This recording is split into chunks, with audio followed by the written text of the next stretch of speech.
Bueno, Andrew, comencemos por que nos cuentes un poquito sobre tu vida. Quiero conocerte un poco más en tu vida empresarial, tu vida emprendedora, que compartas un poco cuáles fueron tus inicios y en qué andas actualmente. Yo estudié en la universidad, soy hija de padres publicistas, estoy muy influenciada por papás y abuelo publicista. Mucha influencia de todo el tema de comunicaciones en mi vida. Estudié en la universidad en Boston, estudié publicidad y relaciones públicas. En un momento de la historia del mundo muy increíble porque estábamos apenas empezando a usar el internet para conectar las marcas con las personas. Yo tomé una clase ahí de la Universidad de Web Page Creation, me voló la cabeza. Cuando regresé a Colombia después de estudiar en la universidad, armé una agencia digital, me asocié con mi papá y con mi mamá para hacer esto y con una multinacional. Armé una agencia digital que la vendí a los 10 años. ¿Por qué la vendiste? Por una situación coyuntural de los socios gringos. Ellos estaban teniendo una visión muy distinta a la que yo tenía de para dónde iba ese negocio. Entonces decidí salir antes de que la cosa cambiara radicalmente para un lugar que yo no quería que fuera. ¿Y ya habías aprendido algo de venta de compañías, de evaluación de las compañías? ¿Cómo fue esa primera experiencia? No, esa primera experiencia fue horrible porque, hubo cosas que yo hice y que tuve la capacidad de ver con anticipación y que me ayudaron a no vender peor la compañía, pero con la experiencia de hoy hubiera hecho muchas cosas muy diferentes. ¿Qué te enseñó esa experiencia? ¿Qué te pudo haber enseñado? Muchas cosas. Me enseñó que cuando uno construye un negocio, lo más importante es tener clientes propios. Tener clientes que son de uno y de nadie más. Cuando uno hace alianzas estratégicas, que generalmente lo que hace es incrementar la facturación y tener acceso a recursos que de pronto no tiene, también está compartiendo los clientes. Y yo particularmente me enfoqué mucho en atender los clientes de la otra parte. Okay. Cuando fui a vender mi compañía, no estaba claro los clientes por quién estaban, si por el aliado o por mí. Yo estaba convencida que era por mí, después comprobé que no por mí Andrea Arnau, sino por mi compañía. Después comprobé que era así, pero en el momento de la venta eso eso perjudicó mucho la valoración. Básicamente ellos eran el front, la parte comercial, conseguían el cliente y tú hacías la operación. Teníamos los dos, pero en muchos casos, en los clientes más grandes, había mucho protagonismo del otro aliado. Entonces, como nosotros traíamos algo nuevo, digital, que nadie tenía, yo estoy convencida que logramos conservar a esos clientes porque teníamos esa oferta. Todo el mundo ofrecía todo lo otro que ofrecía el otro aliado, pero como no fui clara en establecer las barreras y las fronteras entre qué parte del cliente es mío y qué parte del cliente es tuyo, me enfoqué mucho en atender bien al cliente sin importar lo que finalmente fuera a pasar con el cliente. ¿Por qué? Porque yo no tenía en la mente que iba a vender el negocio. Yo había construido un negocio para que fuera mi negocio de toda la vida. Cuando uno monte un negocio, que además esto sirve mucho cuando vas a levantar capital, tener claro para qué lo estás haciendo. Si tú crees que algún día ese negocio lo quieres vender, cambian muchas cosas que tienes que planear desde el día 1. Por ejemplo, proteger mucho a los clientes, conseguir clientes que sean solamente tuyos, conseguir clientes que no se vayan a querer ir. Depende pues de la industria, obviamente, este era un negocio de servicios, entonces aplica este comentario, pero tal vez el mayor aprendizaje que le pueda servir a más gente es difícil porque cuando empiezas un negocio no siempre tienes claro si lo quieres vender o no. Si es para venderlo o si es para que sea tu negocio de toda la vida o para qué lo estás... hay tanta incertidumbre que estás pensando al principio, ojalá que alguien me compre mi producto o mi servicio. Una vez tengas ese product market fit, cuando ya sepas que tu producto lo compra alguien y que pagan por él lo que tú crees que deberían pagar por él, en ese momento deberías empezar a pensar, listo, si el camino mío de salida a este negocio es venderlo 5 o 10 años, ¿qué es lo que tengo que preparar para que la valoración sea la mejor en ese momento? Porque uno cuando está empezando se conforma o se emociona mucho con que está vendiendo, con que le está dando utilidades, le está dando para vivir, está repartiendo a los socios, está todo súper bien, pero de pronto los indicadores que va a necesitar un comprador de pronto no están tan bien. Ok, entonces mencióname porfa varios aprendizajes, si los puedes poner en una lista sobre ese negocio en específico, ¿qué lista harías de aprendizajes? Tengo varios aprendizajes de ese momento. Uno, que a pesar de tener clientes en alianza estratégica con otros, tienes que desarrollar tu propia cartera. cartera de clientes y tiene que ser fuerte. Puedes dedicarte exageradamente a esos otros y abandonar tu misión de conseguir clientes propios. Esa es una. Otro aprendizaje que tengo es que desde el principio hay que planear muy bien cómo va a ser la salida y hacer escenarios para poder trabajar hacia el escenario que más te convenga con respecto a los clientes, la cultura organizacional, los tipos de empleados que traigas, etc.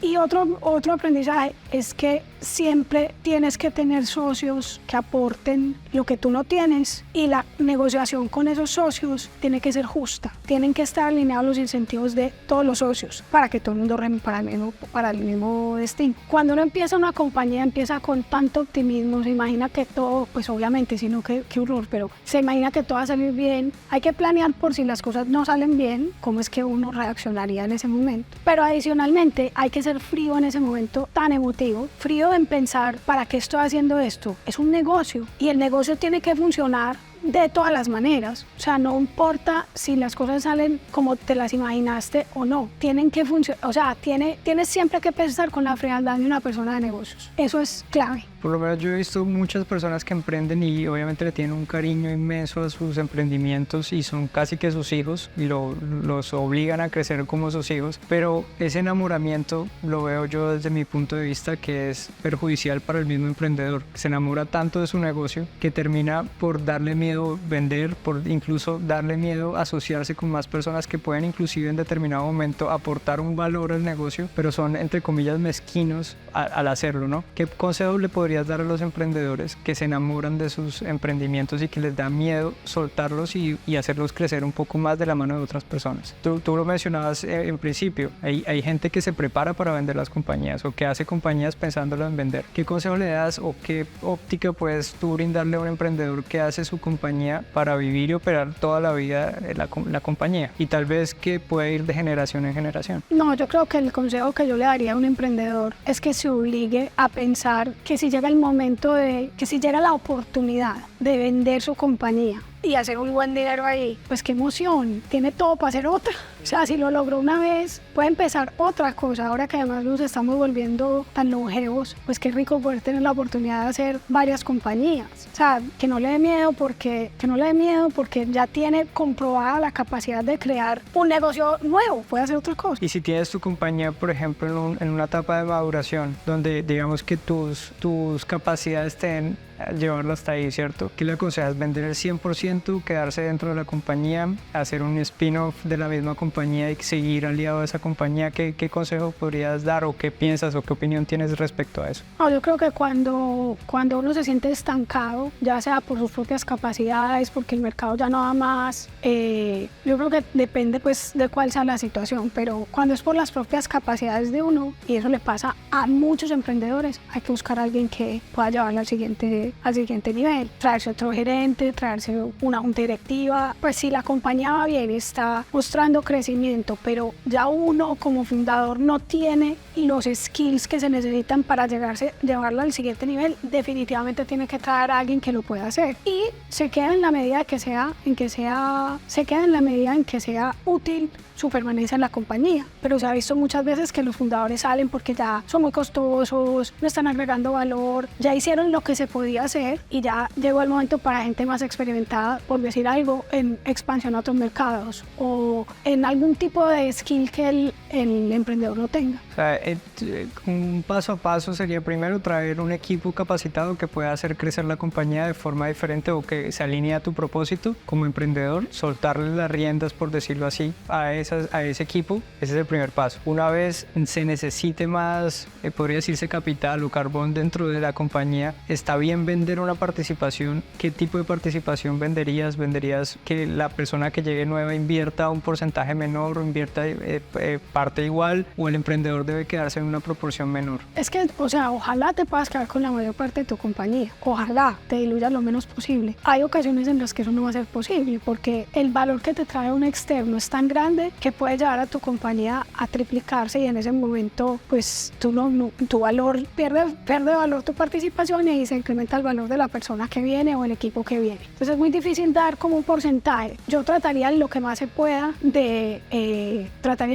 pueda evitar diluirse mucho, pero tampoco por terquedad y por ego quedarse siendo dueño del 90% de una cosa de este tamaño, mejor ser el 10% de una cosa mucho más grande. Ok, eso desde el punto de vista emprendedor. Desde el punto de vista inversionista, cuando tú lo has hecho, prefieres quedarte con una porción menor del negocio, inyectar capital y que ese porcentaje mayor que lo va a tener el emprendedor lo conserve para que siga motivado y siga gestionando la compañía de forma adecuada, ¿o cómo lo ves ya desde el punto de vista de inversionista? Definitivamente el emprendedor debe tener mayor participación, porque si no, entonces ¿dónde queda? Yo como inversionista no voy a trabajar en la compañía en el día a día. Si el emprendedor no tiene los incentivos para metérsela toda y para sacarla del estadio con la compañía, yo no voy a multiplicar mi inversión. Hay emprendedores que son buenísimos para empezar y convertir la nada en algo. O sea, son buenísimos para esa etapa de empezar, pero después ya no tienen la capacidad de hacerla crecer. En ese momento el inversionista tiene la responsabilidad de ayudarle al emprendedor a ver esa realidad y de ayudarle a encontrar la manera de rodearse de las personas que necesita para escalar el negocio y de verdad volverlo un negocio grande, que es la razón por la que normalmente los inversionistas entramos. No entramos por ayudar y apoyar a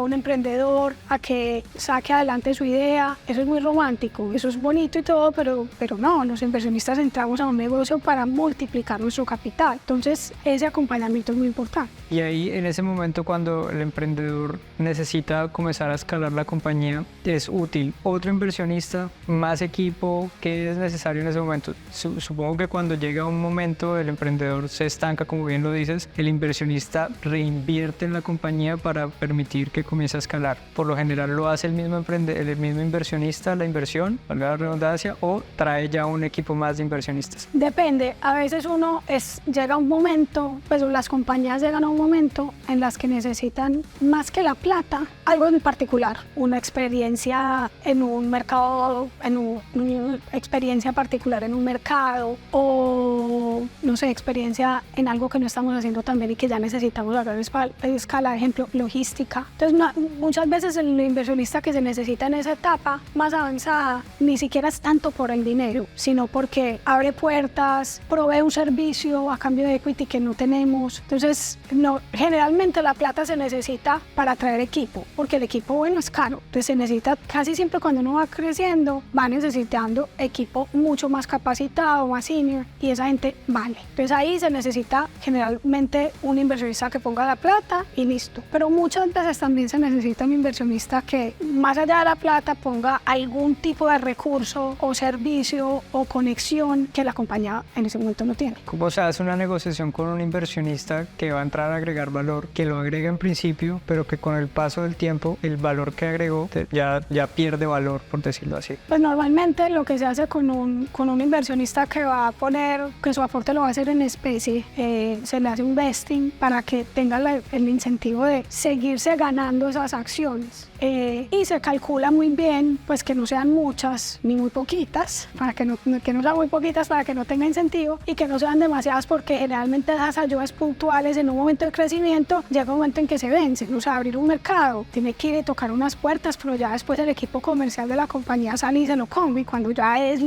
esta persona te abrió esas puertas. Entonces hay que hacerlo con un vesting o con una figura similar para que no sea algo, por ejemplo, estos negocios de revenue share, de compartir parte de los ingresos, esos son peligrosos porque tienen que tener un límite de tiempo. O sea, no puedes hacer un revenue share ilimitado, porque ya después el mérito de crecer la facturación no es del esfuerzo que hizo ese inversionista al principio, sino de tu capacidad de utilizar ese esfuerzo y volverlo mucho más grande en ventas. ¿Qué ves tú en un emprendedor? ¿Cuáles son las cualidades número uno, o si las pudieses enlistar o mencionar, que vas all-in con él? Mira, es tan difícil leer un emprendedor porque uno a veces lo ve entusiasmado, feliz, súper bueno en el pitch, muy bueno vendiendo porque te vende la idea, pero después es muy malo ejecutando, y eso es grave. Entonces es complejo decir, o sea, a veces uno se enamora de un emprendedor porque lo ve así muy, muy vendedor, pero después en la ejecución se termina desilusionando. Yo creo que es como todo en la vida, ojalá encontrar emprendedores más en balance, o sea, que tengan la capacidad de tener los pies en la tierra, que sean aplicados, que les guste mucho lo que están haciendo, que estén muy comprometidos con el problema que salieron a resolver, que tengan contactos, o sea, que tengan una red de contactos es muy bueno, que tengan una red de mentores es muy bueno, pero es difícil porque precisamente por eso es que te buscan a ti, porque de pronto no los tienen. No, sí que sean juiciosos, creo que sean juiciosos y comprometidos, honestos, transparentes, que te lleven como un socio de verdad, o sea, con los que mejor nos ha ido es con los que tenemos relación, tenemos reuniones que son sinceras, abiertas, donde nos dicen, vea, ¿saben qué? En esto la embarramos, esto no lo hicimos bien, nos equivocamos y estas son las consecuencias. No los emprendedores que siempre te están tratando de mostrar que todo va bien y entonces es como uno empujándolo. Eso para mí se vuelve como un muy buen vendedor, pero no un emprendedor. Claro, y es que eso es lo malo, que los emprendedores que son muy buenos vendedores tienden a tener mucho éxito al principio y ser muy convincentes. Pero pierden su reputación en el paso del tiempo. Claro, pero mientras ellos pierden la reputación, uno perdió la plata. Entonces, es muy complicado entrar ahí y muchas veces uno no le entra a un negocio porque el emprendedor no tuvo la capacidad de convencerte, pero realmente el tipo o la chica era un crack. Como lo que puede pasar, obviamente, más allá de ser una industria que domina el mundo y que dominará el mundo por mucho tiempo, la tecnología. Uno ve a un programador y es un ejecutor divino, pero al final es un muy mal vendedor en muchas ocasiones. Pero es un buen segue para una cosa que pienso y es también muy buen emprendedor uno que tiene socios, uno que sabe asociarse, que sabe buscar en otra persona, en otro grupo de personas, en otra compañía, que sabe buscar ayuda, que es capaz de confiar. Normalmente los emprendedores, los mejores emprendedores son gente optimista, con mentalidad de crecimiento, que no están desconfiando todo el mundo de la gente a su alrededor, porque eso es muy importante. Un programador puede ser muy bueno y en términos generales, porque obviamente conocemos excepciones, pero en términos generales no son tan buenos para el negocio. Entonces qué bueno que si eres un crack, te busques otra persona que es buena para el negocio. Yo por eso cuando hablo en las universidades o cuando hablo con gente estudiante les digo, hey, háganse amigos de gente de otras facultades. No estén diseñadores con diseñadores, programadores con programadores, gente de mercado con gente de mercadeo, no. Háganse amigos de otros porque ahí es donde van a poder montar unos equipos interdisciplinarios que van a tener muchísimas ventajas frente a otros equipos. Ok, entonces tú en principio piensas que el buen emprendedor o se podría llegar a una conclusión que el buen emprendedor debería tener lo primero que debería conseguir es un muy buen equipo. Sí, definitivamente. O sea, no existe ninguna compañía que haya salido adelante por una sola persona. No existe. Y ese proceso de conseguir un equipo, obviamente en principio cuando una persona es emprendedora, generalmente los recursos son escasos. ¿Cómo comenzar a negociar? Por ejemplo, volvamos al tema del programador. ¿Cómo negociar el porcentaje de su idea, de la compañía, para comenzar a ejecutarla con de pronto una persona que sea muy buena comercialmente? Por eso es que es tan fácil hacerse socios o muy jóvenes o ya más adelante en la vida. Porque muy jóvenes no tienen nada que perder. Y ya más grandes... Lo entendieron. Y no solo lo entendieron, sino que ya más grandes tienen el recurso para arriesgar y generalmente han ahorrado, etc. ¿Cómo convencer a una persona buena que se una a tu idea ofreciéndole acciones? Pero ojo, ni siquiera los dos mejores amigos que se sientan a hacer una compañía al otro día a graduarse de la universidad deberían partir la compañía desde ese día en 50-50. Tienen que hacer un vesting de sus acciones. Explícame un poquito más vesting, por favor. Tienen que hacer un tipo de contrato en el que la participación de la compañía se la van ganando con el tiempo, en el que hayan unas condiciones claras de que si alguno se va, no se va con el 50%, porque es que eso pasa un montón. Empezaron felices a hacer una compañía, una idea maravillosa, empiezan a vender, a la otra persona le dio, no sé, el ataque de irse a la India a estudiar yoga. Se quiere ir, tiene otra idea en su cabeza, es muy normal en la gente joven, cuando uno está joven todavía no sabe muchas cosas, entonces no sabe lo que quiere a veces, entonces de pronto le cambió la idea, ya no quiere ser empresario, se va y tiene el 50% de la compañía. Con ese cap table no levantas capital. ¿Cómo vas a levantar capital? No te van a ir lo que no está y que tiene el 50% de la compañía. Y después comprarles un enredo o entonces te toca darle un montón de plata, o sea, se vuelve un enredo. Tienes que hacer un tipo de contrato en el que sea claro que cuando alguna de las dos o tres o el que sea no trabaje ahí, va a perder parte de su participación. ¿Cuál es la primera inversión que debería hacer un emprendedor con algo de dinero, más allá de comenzar y salir a vender o validar la idea? No, No, inclusive mira, porque también es muy exagerado uno decir consigas el mejor abogado para hacer un contrato de algo que ni existe. O sea, pues realmente no es una cosa, no tiene que ser algo tan complejo, pero sí tener claro en su cabeza, tener claro que pueden pasar estas cosas y conseguir un abogado que le ayude a hacer un contrato que tenga estos escenarios ya prepensados. Así, tener los acuerdos claros entre los socios. Muchas veces eso es más difícil que lo del abogado, porque si no se ponen de acuerdo entre ellos, puede llegar el abogado más crack de todos No van a empezar. y no les van a hacer firmar ningún contrato de ningún... O sea, es simplemente tener claros estos conceptos, y entender y sentarse como adultos a hacer un negocio con ese tipo de acuerdos. Yo creo que eso es una inversión, ni siquiera te diría en plata, sino en como espíritu, que hay que hacer cuando uno se sienta a hacer un negocio. También invertiría tiempo en conocer quiénes son los recursos humanos que yo quisiera traer a mi compañía. De pronto no desde el día uno, pero sí en un futuro, porque puedo empezar a tomarme cafés con esas personas, puedo empezar a rebotar ideas con ellos.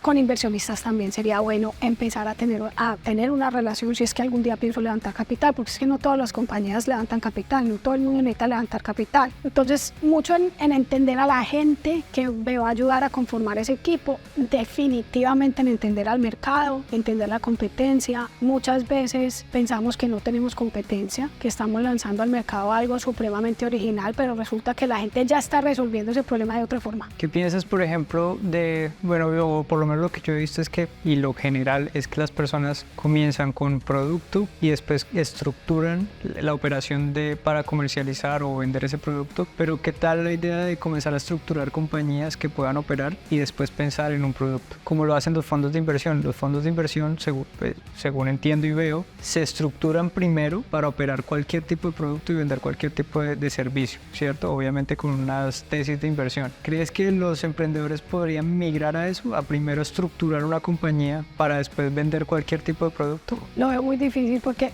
como lo hacen los fondos es que no operan. Ellos van e invierten en una gente que opera. Entonces a ellos les da es más, los fondos casi nunca saben operar. Entonces, pues hay los fondos que son formados por ex operadores de negocios, ejemplo, los fondos que forman los grandes emprendedores que han tenido grandes exits, son muy buenos porque como ya sus LPs y sus GPs, o sea, cuando el fondo es liderado por gente que ya hizo una compañía, que ya opera una compañía, son muy exitosos porque tienen mucha capacidad de dar consejos muy sabios a las compañías que están fondeando.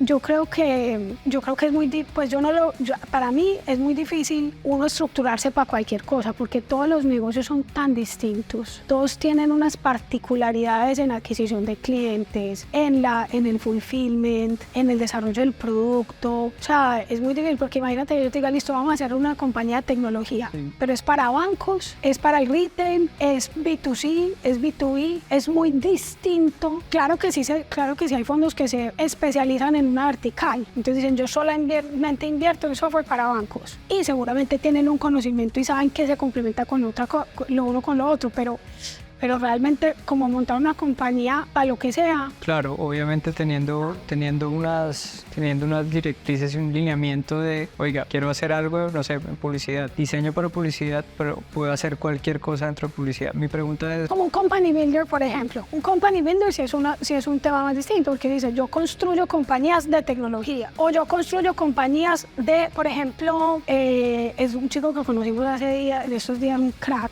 que tiene una compañía que ayuda a influencers a a lanzar sus propios productos al mercado. Entonces, realmente él tiene una compañía que hace distintos productos, todos liderados por influencers. Esa expertise le sirve sin importar si el producto es un pintalabios, o es un secador, o es una cámara de fotos. Cualquiera, porque la dinámica es la misma. Tiene que salir, conseguir clientes, conseguir aliados, entrar al retail, hacer marketing, etcétera, etcétera. Entonces, ahí sí le sirve mucho sin importar la vertical. Ahí de pronto puede ser un poquito lo que estabas imaginando. Sí, ¿qué debo saber antes de lanzarme a emprender? Que va a ser muy difícil.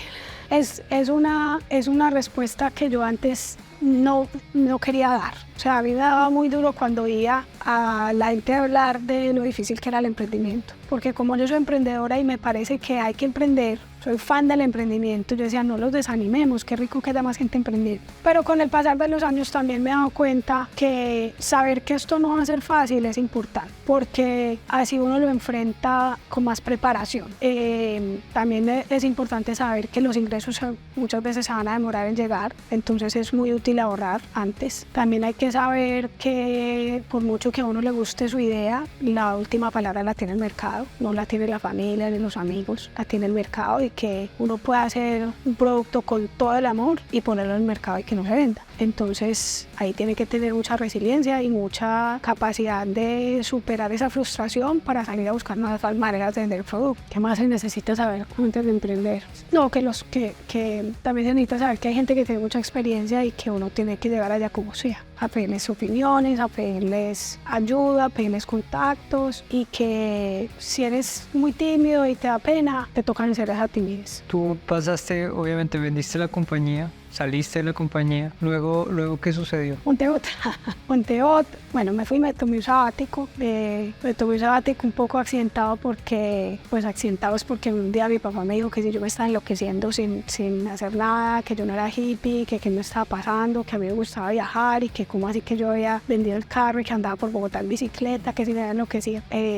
Y que me iba a volver irrelevante y todo. Entonces dije, bueno, qué susto, me puse a hacer consultoría. Y después, mientras empecé a buscar qué hacer, casi compramos una compañía con otro amigo, nos dio un miedo por un detalle ahí modo que me arrepiento, y montamos otra compañía de publicidad. Otra parecida, también digital, muy centrada en el cliente.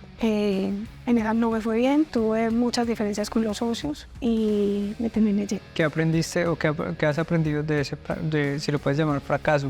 De esa experiencia aprendí que definitivamente desde el principio uno sí tiene que dejar muy claro cuál es su participación, así sea con un vesting, como sea, pero cuál es su participación en la compañía, cómo se está valorando el aporte que estás haciendo. Porque en el momento en que me fui, como no habíamos dejado nada claro por escrito, estábamos ahí como en el proceso, pero ya teníamos clientes, ya habíamos hecho una marca, ya habíamos construido de alguna manera una reputación en la que yo había contribuido. Como no había nada por escrito, yo me fui y no quedé con nada. Y eso no estuvo bien, estuvo bien porque al final me fui más tranquila, pero definitivamente no fue justo. Eso sucede mucho en las personas que hacen consultorías, son muy creativas, generan ideas, pero las ideas en ocasiones no son tan valoradas como puede ser valorado, no sé, la parte financiera o la parte incluso legal dentro de un aporte como tal a una idea, a una compañía. ¿Eso te sucedió? Claro, es que tocas un tema que además me parece súper clave, y es que los publicistas o la gente del mundo creativo justamente estamos tan emocionados con crear algo nuevo, crear cosas, que nos concentramos tanto en eso que se nos olvida a veces la parte del negocio. Entonces, y eso lo he visto en un montón de emprendedores que me dicen, no, es que yo trabajaba en una agencia, es que yo soy publicista, es que yo soy copy. Y cuando vas a ver cuál es realmente el fundamento de negocio de la idea, lo han dejado para pensarlo después. Entonces, sí, a mí de pronto me pasó eso, estaba más emocionada que con la idea de armar esto nuevo, de hacer algo que no existía en el mercado. Y bueno, ahí vamos arreglando en el camino la parte legal, y terminó siendo pues algo que no fue beneficioso para mí. Luego de eso, ¿qué sucede? Luego de eso me voy a ir a México. Me voy a ir a México persiguiendo a mi actual marido. Bueno, persiguiendo tampoco, pero... Éramos fuertes. Me voy a ir a vivir a México porque allá está Mati. Empiezo a trabajar con una compañía en Miami. Viajo una semana sí, una semana no. Durante 4 años entre Miami y México. Tenía todas las mitad del mundo. Bueno, mentiras, ni tantas porque eso es más cerquita. Era una compañía que me dieron acciones. Y además era una compañía de emprendedores. Era creando compañías, era un company builder. O sea, esto era un lugar... Era tu Disney. Total. Era totalmente Disney. Pero estás en Colombia. Soy en Colombia. ¿Te sale una oportunidad de...? No, sigo en la compañía que había fundado. Las cosas no se están dando, la relación está complicada. Tenemos de hecho un cliente en México, vamos al cliente en México, y en esa ida a México conozco a Mati. Y ahí la cosa sigue mal, y a los 6 meses yo digo, ya no va más, me voy. Me iba a ir a Miami, mi mate me dijo, ¿por qué no tienes a ir a México? Yo, pues sí, me voy a ir a México. Estando en México, sigo conversaciones con una compañía acá en Miami, me dicen, vente a trabajar acá. Digo, pero vivo en México, no importa, vienes una semana sí, una no, perfecto, una semana. Era un emprendimiento de Estados Unidos, era una compañía. Era company builder aquí, en Miami. Entonces me encantó porque era trabajar con emprendedores. Ahí fue cuando yo realmente empecé a ser emprendedora a ayudar a emprendedores, porque ahí llegaban compañías de todo tipo y básicamente lo que buscábamos era ayudarlas a ser invertibles, a convertirse en compañías atractivas e inversionistas para poder levantar capital, volver a ayudarlas a que crecieran exponencialmente, etcétera, etcétera. Asesorábamos más de 50 startups. Entonces, estando ahí, pues aprendí muchas cosas de las que sigo hoy. Entonces, todo el paso por ahí fue espectacular para mí porque me puso en contacto con fondos de inversión, con emprendedores de todas partes del mundo, también con corporaciones haciendo proyectos de innovación. Aprendí muchísimo más de tecnología, a pesar de que yo había pues crecido haciendo tecnología, pero muy internet, digital, publicidad. Esto, pues aprendí un montón de otras cosas de tecnología, cómo se usaban la tecnología para otras cosas que no fuera comunicación. Ahí estuve como unos 5 años, sí, 5 años, 2015-2020, cuando llegó la pandemia decidí irme ahí porque las compañías que ya estábamos nosotros ayudando, ya sea con inversión o con asesoría, estaban en muchísima necesidad de esa asesoría, nos estaban pidiendo más tiempo porque claro, estaban en plena pandemia, en una crisis horrible y entonces ahí ya yo dije no, me quiero dedicar más a esto, me fui de ahí y después en el 2021 me llamaron a que hiciera una asesoría en marca a una compañía. Antes de pasar al 2021, me parece que es supremamente valioso que comentemos o que comentes mejor cómo construir una compañía que sea atractiva a inversionistas. ¿Cómo se logra eso? Listo. Entonces, una compañía, primero que todo, una compañía atractiva a inversionistas, lo que yo siempre digo es que se debe construir así, aunque nunca vayas a levantar capital. Porque si te pones a pensar, el primer inversionista de cualquier compañía es el emprendedor. Porque el emprendedor está dejando a un lado un montón de cosas. Un salario, pues la seguridad de un salario. Está dejando al lado tiempo con su familia. Está arriesgando muchísimo. Entonces, independiente de si se va o no se va a levantar capital, siempre debería uno tener la mentalidad de esta compañía debería ser atractiva a inversionistas. Porque yo soy el primero que está invirtiendo ahí mi tiempo y mi dinero. ¿Cómo lo logra? Se logra teniendo una idea buena, pero que además de buena sea bien recibida en el mercado, que haya prueba de que la gente quiere pagar por la solución que estás brindando al mercado, que realmente esa solución funcione, que sí resuelva el problema y hay que tener evidencia de eso. Se logra construyendo un buen equipo, se logra teniendo un buen plan de cuánto me voy a demorar para llegar a cada milestone, se logra entendiendo con muchísima claridad cómo se adquieren los clientes, de manera, o sea, puliendo esa adquisición de clientes a un lugar, llevándola a un lugar que no es sino ponerle plata y se adquieren más clientes. Se logra darle el buen equipo. Sí. Me gustaría entender un poquito cuál era el proceso, por ejemplo, en ese company builder, que si llegaba una compañía, ¿qué hacían con ella? Normalmente lo que se hacía es que se hacía una fase de pensamiento estratégico larga. Pues no, mentiras. Se hacía una fase de pensamiento estratégico intensa de 4 semanas en la que se analizaba el mercado, el cliente, la tecnología que había disponible para escalarla, la mejor forma de adquirir clientes, cuál era el equipo que tenía que conformarse, el equipo ganador para hacer que esa compañía fuera realmente atractiva. Eso es lo que hay que hacer para hacer una compañía atractiva a inversionistas. Hacer que todas las preguntas que un inversionista hace en un pitch tengan una respuesta. ¿Has levantado capital? Sí. ¿Cuáles fueron esas preguntas que te hicieron los inversionistas o la pregunta más difícil que te pudo haber hecho un inversionista? No, hay preguntas muy difíciles, por ejemplo, las del cap table. O sea, cuando uno tiene cuando uno ha levantado mucho capital ya y todo el mundo, la gente que está operando el negocio está muy diluida, eso es muy grave para un inversionista. Pues sobre todo cuando está todavía en una etapa de crecimiento, porque se va una persona que opere y se pierde el negocio. Se va una persona que opera una startup, generalmente es un muy buen talento y se lo pueden llevar a una empresa grande por un triple del salario. Entonces, si el incentivo no es lo suficientemente grande para poder conservar a ese empleado, pues a ese fundador, pues eso es muy difícil. Preguntas difíciles que me hacían, pues que hacen los inversionistas: cómo consigue clientes, cómo hace para bajar el costo de adquisición, ¿qué más? Preguntas difíciles: cómo atacaría un mercado cuando uno no ha llegado y cuando sabe que es estratégico estar ahí. No, generalmente lo que un inversionista, lo más complicado es que un inversionista no quiere perder la plata. Un inversionista quiere hacer un negocio, o sea, ya es bastante riesgoso invertir en startups, entonces quiere mitigar su riesgo lo más que pueda para que cuando ponga la plata, pues el riesgo no sea tan alto. Entonces ahí hace un montón de preguntas que uno muchas veces no tiene la respuesta porque precisamente está validando. Entonces, no sé, a veces cuál es el tamaño del mercado para un producto que todavía no existe. Es difícil de saberlo porque si no existe el producto, entonces uno cómo sabe cuánta gente lo va a usar. Y según tu óptica, ¿crees que es necesario o a qué crees que es necesario ponerle la lupa en principio en un negocio, en un emprendimiento? A vender, a lograr vender. O sea, lograr vender.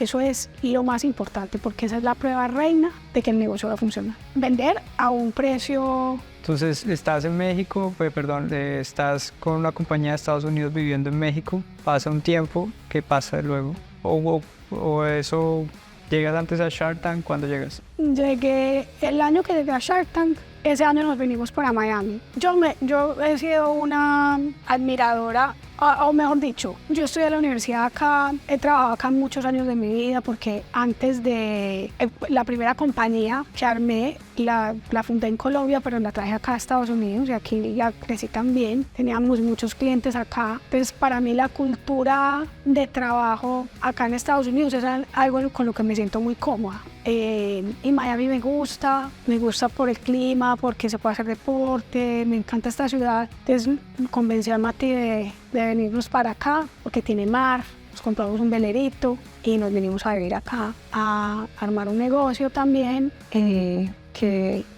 en la pandemia pues se puso más lenta la cosa, pero ahí ya vamos con eso. ¿En qué momento debe salir el inversionista o tomar la decisión de salir? ¿Y qué tipo de inversionista eres tú? Bueno, ¿qué tipo de inversionista soy yo? Yo invierto definitivamente para recuperar y multiplicar el capital. Aún así, me gusta mucho involucrarme, me encanta ayudar a los emprendedores, me encanta compartir mi experiencia para que ellos puedan crecer, me gusta mucho aprender de ellos también porque es que uno aprende de todo el mundo, no soy, o por lo menos no quiero ser una inversionista que impone, sino que acompaña. Eso es lo que quisiera ser más que nada. ¿Y cuándo sale un inversionista? Mira, normalmente todo tiene que ver con la rentabilidad de la inversión. Es decir, cuando sale, ojalá en el momento que ya haya multiplicado su inversión.